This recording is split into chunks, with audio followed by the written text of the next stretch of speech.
Imagine waking up and feeling as if your body is made of lead. The alarm is blaring, but you lack the energy to reach over and silence it. Every decision feels heavy and wrong.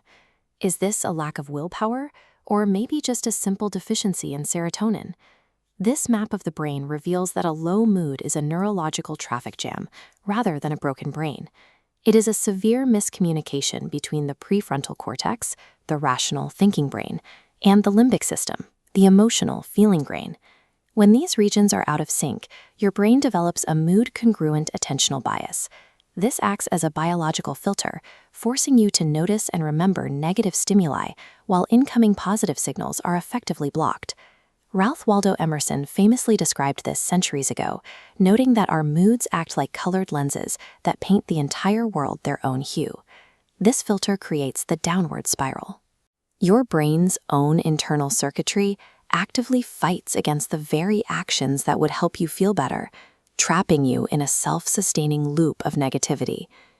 Because the brain is a complex, dynamic system, it is incredibly sensitive to tiny environmental changes. Like a massive weather system shifting direction on a single current, a small habit shift can change your entire neural flow. Reversing your momentum into an upward spiral requires strategic, small physical interventions rather than a massive life overhaul. These shifts rewrite the chemical flow of your brain. By introducing 5 specific, interconnected habits, you can trigger a biological chain reaction that naturally restores your serotonin and pulls you out of the rut. The first habit is to catch the sun. Exposing your body to bright sunlight hits the photoreceptors that synchronize your circadian rhythms. This animated cross-section shows the light rays hitting the eye and sending a glowing signal straight to the brainstem.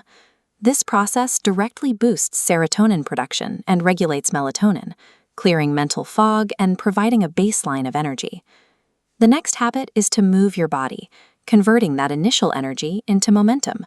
A short walk or 15 minutes on a bike works, rather than a full marathon. This movement increases serotonin firing rates and triggers the release of BDNF, a protein that physically fortifies and thickens neural branches for better communication. Sunlight and movement provide the literal spark and engine required to physically rebuild your brain's hardware and generate momentum. Habit 3 is the biofeedback hack. While moving, actively manage your physical posture and facial expressions, specifically by unfurrowing your brow and standing straight. Your vagus nerve carries physical data from your body up to your brain. A relaxed face and confident posture trick the brain into lowering anxiety by sending it signals of safety and calm. Once your anxiety is lowered, you can engage habit 4, the gratitude circuit. This involves mental training, like keeping a gratitude journal or acknowledging small daily wins. Practicing gratitude forces serotonin production in the anterior cingulate cortex. This chemical shift actively overrides your brain's default negative bias. Combining physical biofeedback with mental gratitude lets you seize the steering wheel and fuel your upward spiral with positive data. The final habit is to connect and touch. You lock in your stabilized energy through social connection, whether that's a hug from a friend or a brief conversation with a stranger. Social touch releases oxytocin, which washes over the amygdala like a calming blue wave, instantly inhibiting the brain's fear and anxiety center. Social connection acts as an accelerator, fostering feelings of trust and breaking the isolation that fuels the downward spiral. This chart shows how everything loops together. Sunlight improves sleep, which fuels the energy to exercise, which releases the dopamine needed for social connection and gratitude.